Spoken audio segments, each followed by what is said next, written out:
नमस्कार साथियों, मैं Sushil Kumar, junior account assistant Indian railway, आप सबका सुशील बटेसर यूट्यूब चैनल पर स्वागत करता हूं।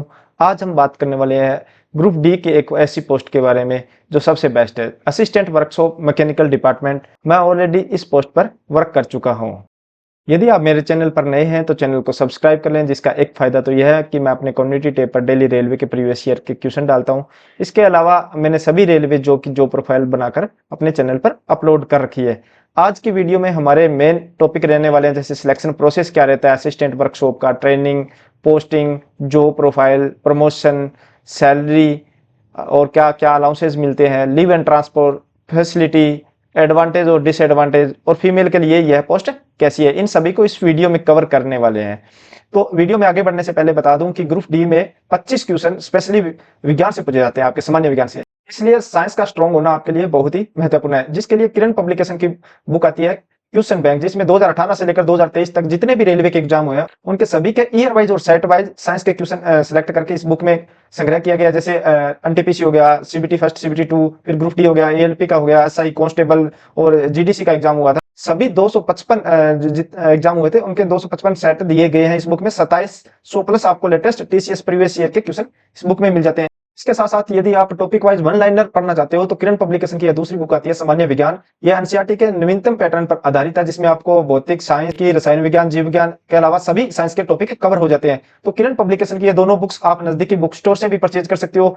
इसके अलावा मैंने डिस्क्रिप्शन में लिंक दे दिया, वहां से आप डायरेक्टली ऑनलाइन भी परचेज कर सकते हो। अभी हम सिलेक्शन प्रोसेस से स्टार्ट करते हैं कि असिस्टेंट वर्कशॉप जो मैकेनिकल डिपार्टमेंट के अंडर आते हैं उनका सिलेक्शन प्रोसेस क्या होता है। तो सबसे पहले क्वालिफिकेशन होती है। क्वालिफिकेशन जब दो पिछली भर्तियां हुई है, 2018 और 2019 वाली दोनों वैकेंसी हुई है, दोनों में 10th पास था। उससे पहले आईटीआई मांगा जाता था, जिस अलग अलग आपके फील्ड में आईटीआई थी उस फील्ड का आईटीआई मांगा जा रहा था। तो अभी तक ये क्लियर नहीं हो पाया कि आपकी 10th पास रहेगी या 10th प्लस आईटीआई रहेगी। अभी हम दोनों एक साथ लेके चल रहे हैं, क्योंकि अपना मेन पर्पज है जो प्रोफाइल देखना। तो क्वालिफिकेशन 10th पास और 10th प्लस आईटीआई रखते हैं। एज की बात करूं तो पिछले नोटिफिकेशन में 18 से 33 थी, इससे पहले 2018 में आया था उसमें 18 से 31 थी। मगर इस बार यदि नोटिफिकेशन आता है तो आपको 18 से 36 देखने को मिलेगी, क्योंकि कोविड के कारण 2024 की सभी भर्तियों में एज रिलैक्सेशन दिया गया है।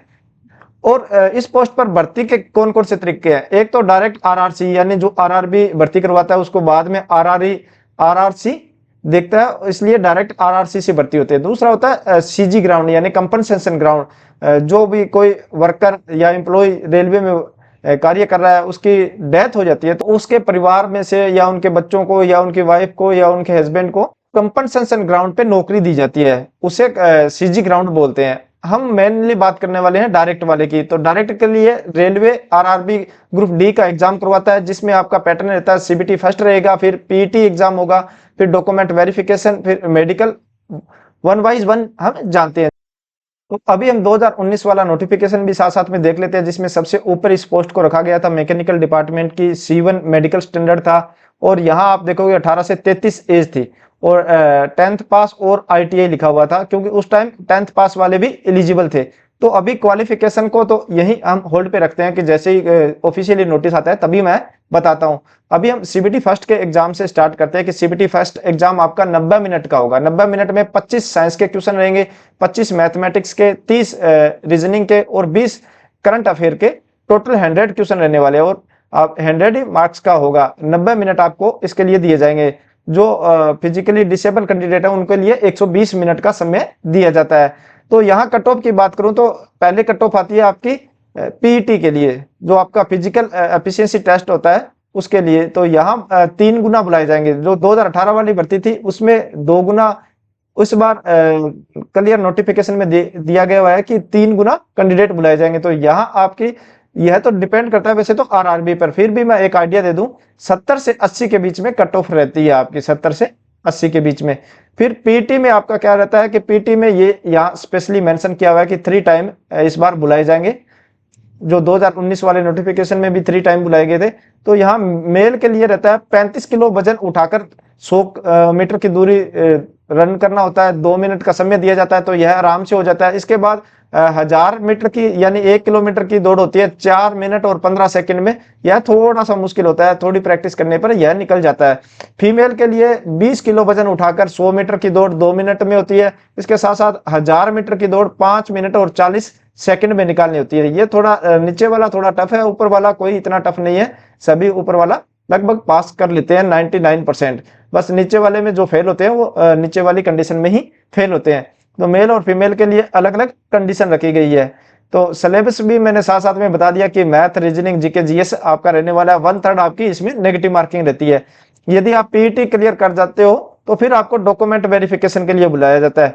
डॉक्यूमेंट वेरिफिकेशन में आपके जितने भी एजुकेशनल क्वालिफिकेशन के डॉक्यूमेंट हो गए, कास्ट सर्टिफिकेट हो गया, आधार हो गया, सभी इस बार तो जैसे ही फॉर्म आएंगे तो उसमें आप देखोगे कि आपके साथ साथ में डिजी लॉकर का भी एक्सेस मांगा जाएगा कि डिजी लॉकर से ही वेरीफाई कर ले। फिर भी यदि जैसे 2017-18 के से पुराने कैंडिडेट रहेंगे उनके डिजी लॉकर पर उपलब्ध नहीं है तो ऑफलाइन भी आपको वहां सबमिट करवाने होंगे। तो दोनों ही ऑप्शन आपके पास रहेंगे। तो डॉक्यूमेंट वेरिफिकेशन में आपके सारे डॉक्यूमेंट चेक होंगे। उसके बाद आपको मेडिकल के लिए भेजा जाएगा, सेम डे ही भेजा जाता है। डॉक्यूमेंट के बाद सेम डे आपको एक स्लिप दी जाएगी और नेक्स्ट डे आपको मेडिकल हॉस्पिटल में वो देकर आपको अपना मेडिकल करवाना होता है। तो मेडिकल यहाँ C1 रहता है इस पोस्ट के लिए। तो C1 में क्या होता है कि आपको फिजिकली फिट होना चाहिए एक तो, और आपकी जो डिस्टेंस विजन है 6/12, 6/18 विद और विदाउट ग्लासेज चलेगा। 6/18 तक है और विदाउट या विद ग्लासेज है तो कोई दिक्कत नहीं है। नियर विजन भी 0.6 है यहाँ पर, यह भी विद और विदाउट ग्लासेज है।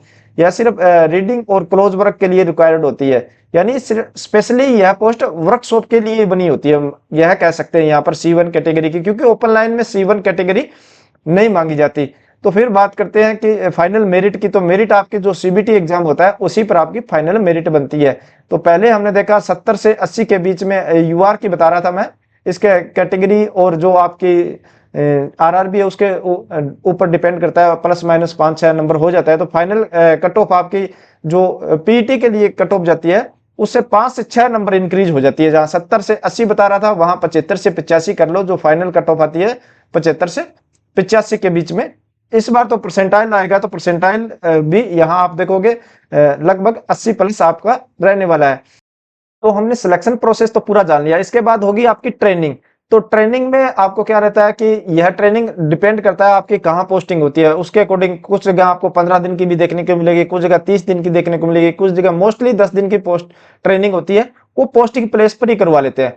कुछ जगह इकट्ठा कर एक जोनल बनाकर वहां भी करवाई जाती है, यह भी मैंने देखा है। पर जब मेरी बात करूं तो एक ही जगह हमारी पोस्टिंग, जहां पोस्टिंग हुई थी वहीं हमारी ट्रेनिंग हुई थी। लैंग्वेज हिंदी और इंग्लिश रहता है और उसमें आपको रेलवे के रूल्स के बारे में बताया जाता है कि रेलवे साथ में सेफ्टी के बारे में पढ़ाया जाता है कि आपको कार्य करते टाइम क्या क्या सेफ्टी बरतनी है, कौन से रूल रेगुलेशन है, आपको कोई चार्ज शीट मिलती है तो किस तरह की कितनी चार्ज शीट होती है, कितनी छुट्टियां मिलती है आपको, इस तरह के रूल रेगुलेशन बताया जाता है। इसका कोई एग्जाम नहीं होता, सिर्फ आपको बताने के लिए होता है। ये 10 दिन का होता है जिसमें आपको 6 डे आपको मंडे से सैटरडे तक रहती है। 8 घंटे की आपकी डेली क्लास रहती है। ये नाम की क्लास रहती है, आपको मतलब थोड़ा थोड़ा रेलवे के बारे में बताया जाता है। इस दौरान आप CL ले सकते हो। संडे या नेशनल हॉलीडे रहता है तो वहां उस दिन ऑफ रहेगा। ट्रेनिंग के दौरान आपको जो सैलरी मिलती है जो होती है बेसिक प्लस DA। तो बेसिक लेवल 1 का 18,000 है और अभी DA 53% है। 1/7/2024 से तो 9,540 रुपए DA। तो 10 दिनों की जो सैलरी मिलेगी यह 30 दिन की सैलरी होती है। इसको 3 से डिवाइड करके आप निकाल सकते हो कि 10 दिन की सैलरी कितने मिलने वाले। जितनी भी आपकी ट्रेनिंग है 15 दिन की है तो आप इसको 15 हाफ कर सकते हो। इसी तरह हम ट्रेनिंग की सैलरी निकाल सकते हैं। यदि 10 दिन की रहती है तो आपको लगभग 9,000 के समथिंग सैलरी मिलने वाली है। इसे स्टाइफेंड के नाम से जाना जाता है। ट्रेनिंग के बाद होगी आपकी पोस्टिंग।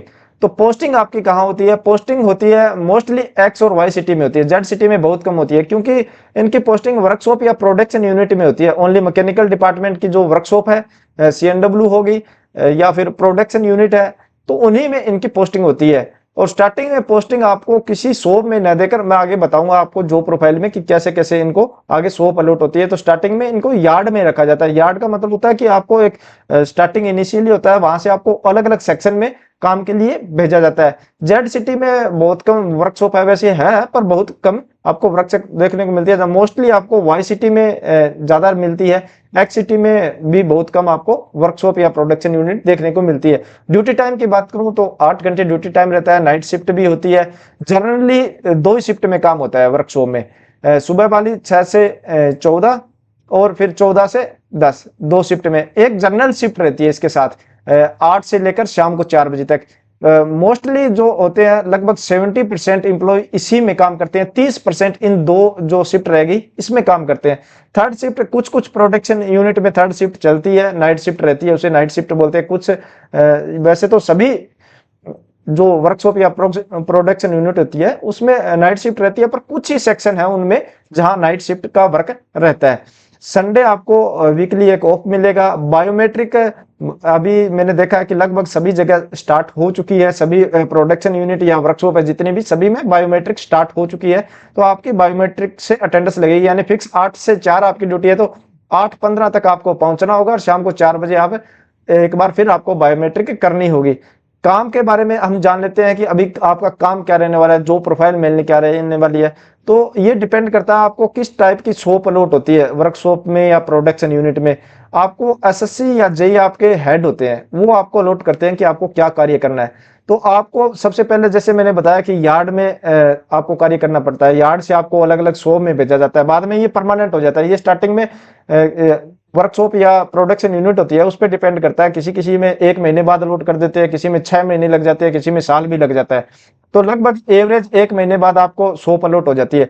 शॉप में जैसे वेल्डिंग शॉप हो गया, क्रेन शॉप हो गया, तो वेल्डिंग शॉप में वेल्डिंग का कार्य है, क्रेन में क्रेन जो चलती है उसका कार्य रहता है, मशीन शॉप हो गया जहां मशीन का कार्य रहता है, ट्रांसपोर्ट शॉप हो गया जहां आप जो ट्रांसपोर्ट व्हीकल होते हैं जिसपे सामान इधर उधर जो रेल का जाता है तो उस पे कार्य करने को मिलता है। पैंट शॉप हो गया, जो डिब्बों के पैंट होता है वो पैंट शॉप बोली जाती है। लोहार शॉप हो गया, इस तरह से काफी शॉप रहती है, वहां अलग अलग आपको कार्य करना पड़ता है। और आपको क्या कार्य करना पड़ता है, आपको सिर्फ असिस्ट करना है, आपको अलग से कोई स्पेशली कार्य नहीं। आपके साथ एक सीनियर रहेगा, यानी टेक्नीशियन 3 रहेगा, 2 रहेगा या 1 रहेगा, उनको असिस्ट करना है आपको।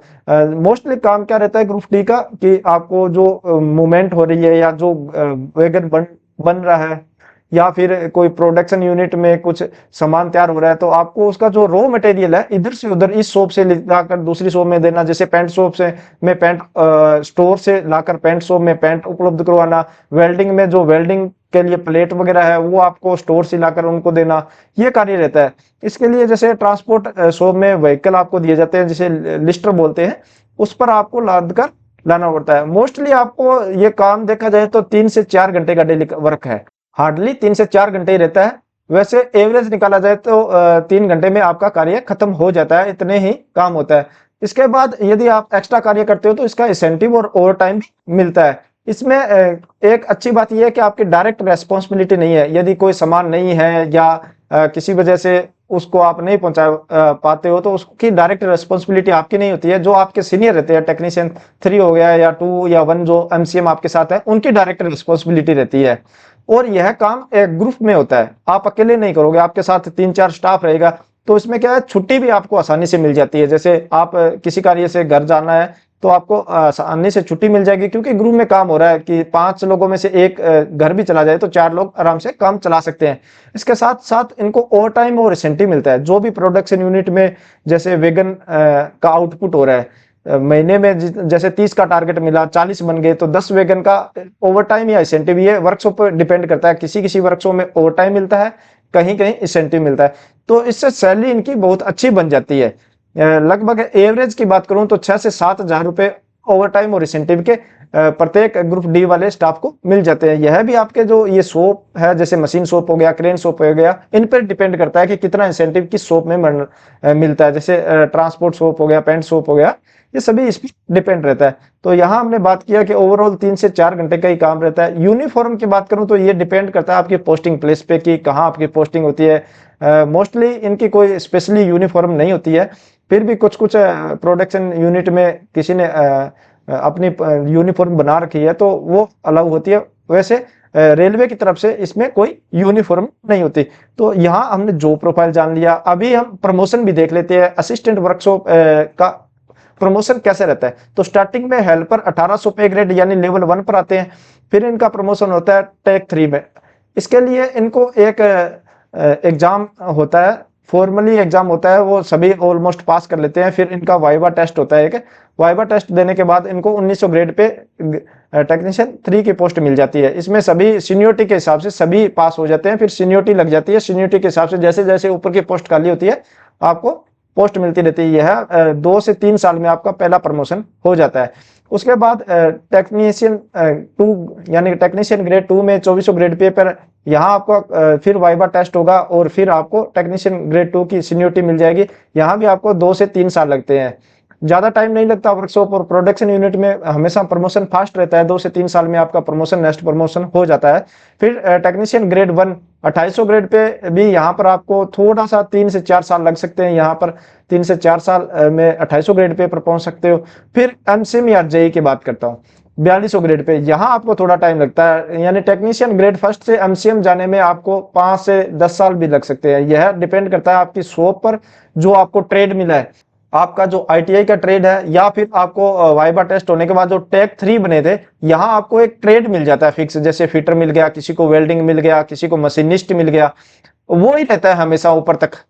तो उसके हिसाब से जैसे पोस्टें वैकेंट होती है उसी को एमसीएम बनाया जाता है। एमसीएम और जेई का ग्रेड पे सेम होता है। एमसीएम और जेई में फर्क इतना रहता है कि जेई सुपरवाइजर पोस्ट है, एमसीएम आपकी वर्किंग की पोस्ट है। जेई सिर्फ सुपरवाइज करेगा, आपको वर्क अलॉट करके देगा, आपकी अटेंडेंस वगैरह देखेगा, इस तरह का कार्य रहता है। और एमसीएम ग्राउंड लेवल पर जो नीचे जूनियर स्टाफ है, टेक्नीशियन फर्स्ट सेकंड थर्ड या हेल्पर है, उनके साथ वर्क करेगा। तो जेई के लिए आपको एग्जाम देना पड़ता है, जेई डायरेक्ट नहीं बन सकते। जेई के लिए आपको जैसे जीडीसी एग्जाम हो गया या एलडीसी एग्जाम हो गया, या जेई की अलग से वैकेंसी निकलती है स्पेशली, तो वह एग्जाम करने के बाद ही आप जेई बनोगे। नहीं तो आपको 5 से 10 सालों में जैसे एमसीएम की पोस्ट खाली होती है, तो एमसीएम की पोस्ट मिल जाती है 4200 ऑटोमेटिक, जे इसमें आपका कोई एग्जाम नहीं होता। तो यदि आप एग्जाम नहीं देते हो तो 4200 ग्रेड पे तक आप पहुंच जाते हो, तो अच्छी आपकी यहाँ सैलरी बनने लग जाती है। इंसेंटिव और ओवर टाइम की बात करूं तो यहाँ आपको 10 से 12 हजार रुपये इंसेंटिव ओवर टाइम मिलने लग जाता है पर मंथ का। तो यदि जेई बन जाते हो तो जेई बनने के बाद यहाँ से 3 से 4 साल बाद आप एसएससी 4600 ग्रेड पे आपको मिल जाता है। एसएससी सीनियर सेक्शन इंजीनियर होता है, जेई जूनियर इंजीनियर। एमसीएम को मास्टर क्राफ्ट्समैन बोलते हैं, एमसीएम को 4600 ग्रेड पे मिलने के बाद उसके 4800 मिल जाता है। फिर 5400 ग्रेड पे तक अब रेलवे बोर्ड का लेटर आ गया, 5400 ग्रेड पे मिल जाता है। यदि आपको इससे ऊपर जाना है या फास्ट जाना है, ऊपर जाना है, तो जैसे एक जीडीसी एग्जाम होता है, यह ज्वाइनिंग के बाद अभी कभी भी आप इसमें अप्लाई कर सकते हो। इसमें अलग अलग लेवल 6 की भी आती है, लेवल 7 की भी पोस्ट आती है। उनके लिए यदि आपके पास एजुकेशन क्वालिफिकेशन है तो उसके लिए आप अप्लाई कर सकते हो। फिर होता है एक एलडीसी एग्जाम, एलडीसी एग्जाम में आप सीनियर ऑफिसर भी बन सकते हो, जिसमें क्या रहता है कि आपकी 4200 ग्रेड पे पर यदि ऊपर जाना है एलडीसी एग्जाम से, तो 4200 पर आपके मिनिमम 3 साल की सर्विस होनी चाहिए, तब आप 4800 गेजेटेड ऑफिसर के लिए अप्लाई कर सकते हो। यानी एमसीएम के पोस्ट पर मिनिमम 3 साल की आपकी वर्किंग होनी चाहिए। इसके साथ मैं बताना पीछे भूल गया था, इनका एक कार्य रहता है कि इनको ना कभी कभी ऑफिस या स्टोर में भी ड्यूटी दी जाती है।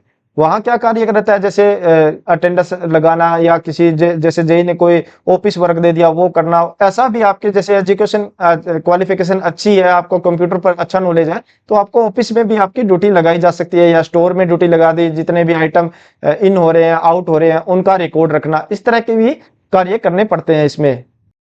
तो हमने प्रमोशन भी जान लिया, अभी हम सैलरी देख लेते हैं कि सैलरी कैसे बनती है। एक्स वाई और जेड सिटी में अलग अलग कितनी सैलरी बनती है, यदि एक्स वाई जेड अलग अलग सिटी में आपकी पोस्टिंग होती है। तो सबसे पहले लेवल 1 1800 ग्रेड पे होता है, तो बेसिक आपकी 18,000 रहने वाली है। डियरनेस अलाउंस की बात करूं तो अभी 53% है, जैसे एक साथ 24 से, तो यह साल में 2 बार बढ़ता है, 1 जनवरी को और 1 जुलाई को। जैसे ही सरकार महंगाई बताया करती है उसके अकॉर्डिंग 3, 4, 5 जितना भी परसेंट होता है, जैसे इस बार 3% बढ़ा, उससे पहले 4% बढ़ा था जनवरी में। तो यह 3 या 4 जितना भी परसेंट गवर्नमेंट इंक्रीज करती है, वो सभी को 1 जनवरी या 1 जुलाई को मिलता है, और फिर आपका प्रत्येक सैलरी में मिलता रहता है ये।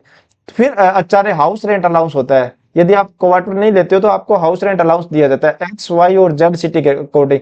एक्स सिटी यानी आपकी 50 लाख से अधिक पॉपुलेशन वाली सिटी है, वो एक्स सिटी होगी, जैसे दिल्ली हो गया, अहमदाबाद हो गया, कोलकाता हो गया। फिर वाई सिटी की बात करूं, जिनमें 5 से 50 लाख के बीच में पॉपुलेशन है, वो वाई सिटी हो गया। और जेड हो गया 5 लाख से नीचे वाले, जेड सिटी होगी। तो एक्स सिटी में 30% ऑफ बेसिक, बेसिक ये रहता है 18,000 आपका हमेशा। फिर वाई सिटी में 20% ऑफ बेसिक और जेड सिटी में 10% ऑफ बेसिक, यहाँ कैलकुलेशन करके लिखा हुआ है। फिर ट्रांसपोर्ट अलाउंस होता है। ट्रांसपोर्ट अलाउंस होता है आपको ऑफिस से घर या घर से ऑफिस आने के लिए जो अलाउंस दिया जाता है उसे ट्रांसपोर्ट अलाउंस बोला जाता है। जैसे एक्स सिटी में 1350 है, 1350 पर जो भी डीए मिल रहा है इस पर साथ में, डीए जैसे 53% है तो 1350 प्लस 1350 का 53%, यानी 2066 रुपए बनते हैं। इसी तरह वाई और जेड सिटी में 900 रुपए प्लस इसमें डीए, यानी डियरनेस अलाउंस, इसकी बात कर रहा हूं जो सेकंड नंबर पर आपको मैंने बताया। तो 900 पर 53% इसका और ऐड कर देते हैं तो 1377 रुपए निकल कर आते हैं। तो ये तो एक बेसिक सैलरी बनती है। फिर इसमें यदि नाइट में ड्यूटी होती है तो नाइट ड्यूटी अलाउंस भी मिलता है। यदि नेशनल हॉलीडे के दिन आपकी ड्यूटी रहती है तो नेशनल हॉलीडे अलाउंस मिलेगा, या फिर रेस्ट डे आपको रेस्ट मिलता है। सबसे बेस्ट है इनका ओवर टाइम और इंसेंटिव, क्योंकि वर्कशॉप हो गया या प्रोडक्शन यूनिट हो गया, वहां हमेशा काम टारगेट से ज्यादा ही करवाया जाता है, तो वहां आपको इंसेंटिव दिया जाता है या ओवर टाइम दिया जाता है। एवरेज की बात करूं तो 5 से 6,000 रुपए आपका बन जाता है आसानी से। फिर ट्रेवलिंग अलाउंस, यदि आपको रेलवे ड्यूटी के लिए रेलवे खुद भेजता है आपको, जैसे किसी वर्क, यानी आप किसी भी वर्कशॉप या प्रोडक्शन यूनिट में हो, उसका सामान लाने के लिए दूसरी वर्कशॉप यूनिट में भेजा जाए, या किसी ऑफिशियली वर्क से आपको कहीं दूसरे हेडक्वार्टर भेजा जाए, तो उसके लिए पर डे 625 रुपए आपको ट्रेवलिंग अलाउंस अलग से दिया जाता है।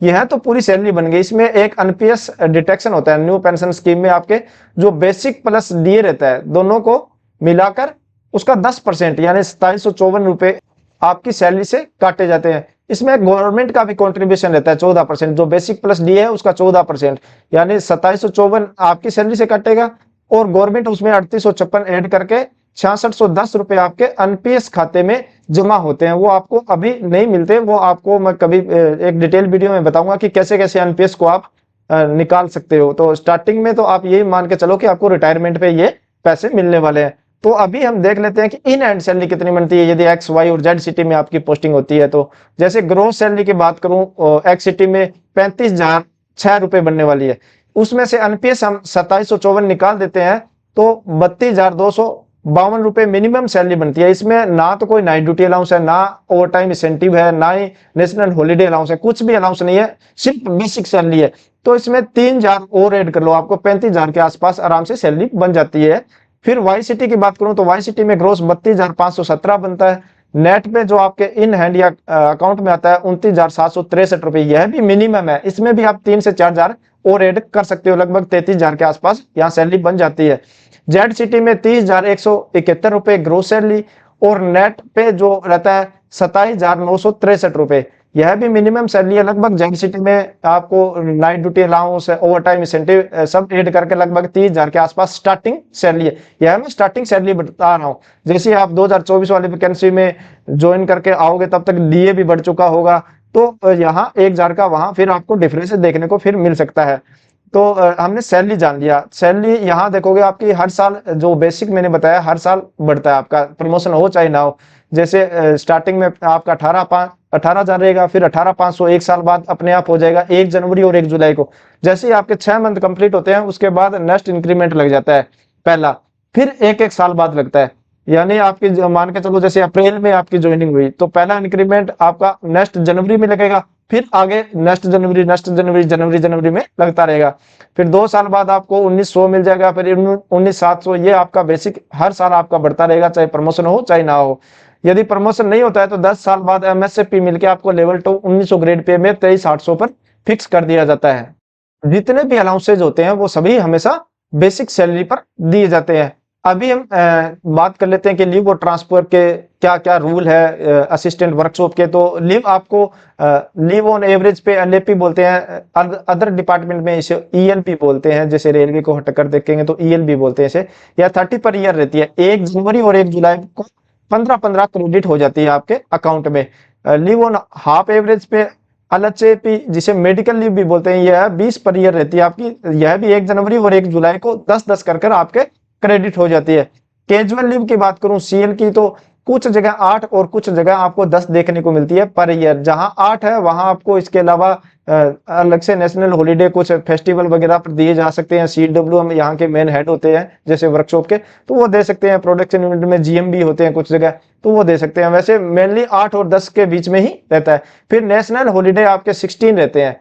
तो यह भी डिपेंड करता है स्टेट के डिवीजन या लोकल एरिया पर। जैसे पंजाब में गुरु नानक जयंती पर आपको छुट्टी दी जा रही है, महाराष्ट्र में आपको गणेश चतुर्थी पर छुट्टी दी जाती है। तो यह अलग अलग रहता है, सेम कैलेंडर नहीं रहता। होते हैं आपके 16 नेशनल हॉलीडे। फिर ट्रांसफर के रूल देख लेते हैं। तो ट्रांसफर रेलवे एडमिनिस्ट्रेशन पे करता है। यह तो बहुत ही लेस पॉसिबिलिटी है कि रेलवे खुद आपका ट्रांसफर कर दे किसी दूसरी प्रोडक्शन यूनिट में या दूसरी जगह, बहुत ही कम चांस है ये। और फिर ऑन रिक्वेस्ट आप लगा सकते हो खुद। यदि आपकी सर्विस 5 साल की हो जाती है तो आप इंट्रा डिवीजन भी लगा सकते हो। इंटर डिवीजन में आपकी दूसरी वर्कशॉप या प्रोडक्शन यूनिट है तो आप कभी भी ऑन रिक्वेस्ट की ट्रांसफर लगा सकते हो। फिर रहता है म्यूचुअल ट्रांसफर। म्यूचुअल ट्रांसफर में यह रहता है कि दो एम्प्लॉय आपस में अपना स्थान चेंज करना चाहते हैं, उसे म्यूचुअल ट्रांसफर बोलते हैं। फिर होता है स्पाउस ग्राउंड पे। यदि किसी एम्प्लॉय का वाइफ या हस्बैंड गवर्नमेंट सर्विस में या PSU में है तो उसके बेस पे भी आप ट्रांसफर ले सकते हो। तो सबसे फास्ट इसमें म्यूचुअल ट्रांसफर है। फिर 2 नंबर पे स्पाउस ग्राउंड है, 3 नंबर ऑन रिक्वेस्ट है। क्योंकि ऑन रिक्वेस्ट बहुत आसानी से नहीं होता, उसके लिए थोड़ा सा टाइम लगता है। फिर हम फैसिलिटी की बात करते हैं कि असिस्टेंट वर्कशॉप को क्या क्या फैसिलिटी मिलती है। जैसे टाइप 1 इनको क्वार्टर मिलता है पहले तो रेलवे का। फिर रेलवे के हॉस्पिटल की सुविधा मिलती है। जितने भी आपके फैमिली मेंबर डिपेंडेंट है, आपके बच्चे, आपकी वाइफ, उन सभी को रेलवे में फ्री इलाज की सुविधा दी जाती है। रेलवे का खुद का ग्राउंड रहता है, आपके वर्कशॉप के आसपास ही ग्राउंड रहता है, तो आप वहां सुबह शाम जाकर टहल सकते हो, अपना गेम वगैरह खेल सकते हो। फिर चाइल्ड एजुकेशन अलाउंस ये है, 2 बच्चों तक मिलता है और ये मिलता है LKG से लेकर 12th तक मिलता है आपको। पर चाइल्ड 33,750 रुपए पर ईयर, यानी पर ईयर पर चाइल्ड, और मैक्सिमम 2 चाइल्ड तक ही मिलता है। फिर पास की सुविधा रहती है। एक आपको 3rd AC का पास दिया जाता है और यह 5 साल तक आपको एक रहने वाला है। 5 साल के बाद ये 3 सेट हो जाएंगे आपके। फिर PTO, यह भी एक पास की सुविधा है। इसमें आपको स्लीपर क्लास का पास दिया जाता है। 4 सेट पर ईयर रहता है पूरी सर्विस के दौरान। तो PTO में मैं आपको समझा देता हूं कि PTO होता है जैसे किसी नॉर्मल यात्री का किराया 300 रुपए लग रहा है। यदि आप PTO पास से बुक करोगे तो आपको 1/3 किराया लगेगा, यानी 100 रुपए आपको पे करने होंगे और आपकी टिकट हो जाएगी। सेट का मतलब है कि आपका अप और डाउन, या तो आप उसे अप यूज कर सकते हो, डाउन डाउन यूज कर सकते हो, या अप डाउन यूज कर सकते हो। यानी टोटल जैसे 4 सेट है तो आपको 8 PTO मिलेंगे। एक सेट लिखा है वहां आपको 2 पास मिलते हैं। फिर आपके स्कूल और कॉलेज पास दिया जाता है। आपके बच्चे आपके हेडक्वार्टर से दूर किसी स्कूल या कॉलेज में पढ़ते हैं, वहां जाने के लिए उनको अलग से पास दिया जाता है। दिवाली बोनस की बात करूं तो आपने न्यूज़पेपर वगैरह में देखा होगा कि 78 दिन की सैलरी दिवाली बोनस में दी जाती है। तो ऐसा 78 दिन इसमें कुछ नहीं है, एक फिक्स अमाउंट होता है आपका। 17,951 रुपए आपको दिवाली पर बोनस दिया जाता है। यह लगभग आपके दशहरे के आसपास आपके सैलरी में क्रेडिट हो जाता है। फैसिलिटी देख ली हमने, अब इन पोस्ट के डिसएडवांटेज और एडवांटेज दोनों देख लेते हैं। तो डिसएडवांटेज की सबसे पहले बात करूं तो फिजिकली वर्क रहता है। आपको थोड़ा उसमें हाथ पैर गंदे हो सकते हैं, ड्रेस वगैरह गंदी हो सकती है, फिजिकल वर्क रहेगा। और आपकी पोस्टिंग भी बार बार, जैसे स्टार्टिंग में यार्ड में रहते हो तो चेंज होती रहती है, मशीन शॉप से यार्ड में, यार्ड से मशीन शॉप में, फिर कभी वेल्डिंग में, कभी पेंट शॉप में, जैसे अलग अलग रहती है। बाद में फिक्स होने के बाद तो एक जगह ही रहती है आपकी, पर स्टार्टिंग में आपको थोड़ी तकलीफ होती है। एडवांटेज की बात करूं तो फिक्स 8 घंटे की ड्यूटी है एक तो, और सैलरी आपके इंसेंटिव और ओवरटाइम के कारण अच्छी सैलरी बन जाती है। लेवल 5 के आसपास की सैलरी आपकी बन जाती है। फिर फिजिकली फिट रहते हो। फिजिकली फिट, यदि फिजिकली वर्क करोगे तो फिजिकली फिट रहोगे आप। लीव इजिली मिल जाती है क्योंकि ग्रुप में वर्क होता है, तो आपको आसानी से छुट्टी मिल जाती है। फास्ट प्रमोशन है। प्रमोशन आपका बहुत ही अच्छा रहता है इसमें यदि वर्कशॉप मिलती है तो। जैसे ओपन लाइन और वर्कशॉप में कंपेयर करें तो 10 साल बाद ओपन लाइन वाला 1 प्रमोशन लेगा तो वहां 4 प्रमोशन, तब तक वर्कशॉप में आप हो तो वर्कशॉप में आपको 4 प्रमोशन मिल जाते हैं।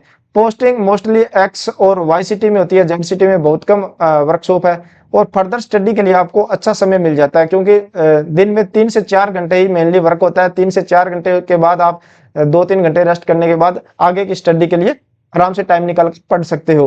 अब हम बात करते हैं कि फीमेल के लिए यह पोस्ट कैसी है। तो फीमेल के लिए एक तो फास्ट प्रमोशन है, अच्छी पोस्ट है। और ज्यादातर मैंने देखा है कि जो फीमेल होती है उनको ऑफिस वर्क ही दिया जाता है। जैसे कोई अटेंडेंस का दे दिया, या स्टोर में इन आउट की एंट्री के लिए दे दिया, या फिर उनको एज ए पियोन के रूप में भी कार्य करवाते हैं। उनको हार्ड वर्क नहीं दिया जाता।